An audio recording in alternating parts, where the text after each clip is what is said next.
When it comes to the effects of the sequester, it sounds like it's blame game time once again in Washington. Rather than take responsibility for not tackling the issues that pushes into the sequester in the first place, Republicans are now blaming President Obama for, get this, the long lines in the airports. Zach, GOP aides were even pushing this on Twitter yesterday. They had a hashtag that said Obama flight delays. Look at this. You see this?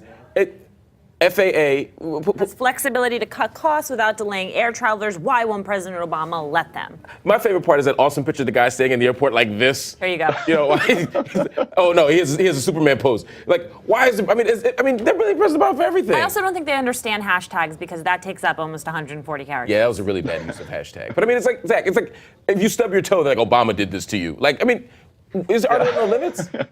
No, Arthur and I were joking. Arthur Delaney, our reporter down here, were joking. Oh my gosh, it's so cloudy and cold in D.C. What's up with this Obama weather? But at the same time, the sequester is something that was agreed to on a bipartisan basis. Everybody in Congress got on board. The president got on board. It was designed to be a mess because it was supposed to force Congress to act, and Congress didn't act, and so we got a big mess. And I think the argument that you're hearing from House Republican aides right now is, well, because Obama's administration has to implement the cuts that we designed to be terrible, they've implemented them in a way that's not as good as we would have hoped them to. And the Obama administration is basically saying, well, what are you talking about? There's nothing we can do. These are designed to be terrible.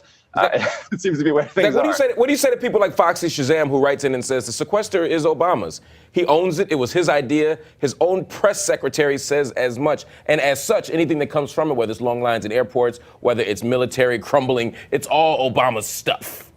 I mean, I think Obama does bear some responsibility for it, but so do the Senate, the House and Senate leaders who thought it was a good idea as well and who decided to pass it into law. So does every member of Congress who voted for this plan. This basic idea that Congress has to have a gun put to its head in order to do anything goes back a long way. There were budget deals in the 80s that were designed this way, and they were very poorly designed, and we ended up with pretty lousy budget deals from them. But this is something Paul Ryan and the Republican Party had been pushing in the House as far back as as the debt ceiling, right? The whole point of holding the debt ceiling hostage, they would say, well, look, we don't actually want to default on the debt, but if you don't do what we want, we're going to go ahead and do it. I mean, this basic strategy is something that the Republicans and the Democrats have been doing for a long time. I want to read you this final tweet from our own Arthur Delaney, who says people with Obama phones are allowed to make in-flight calls.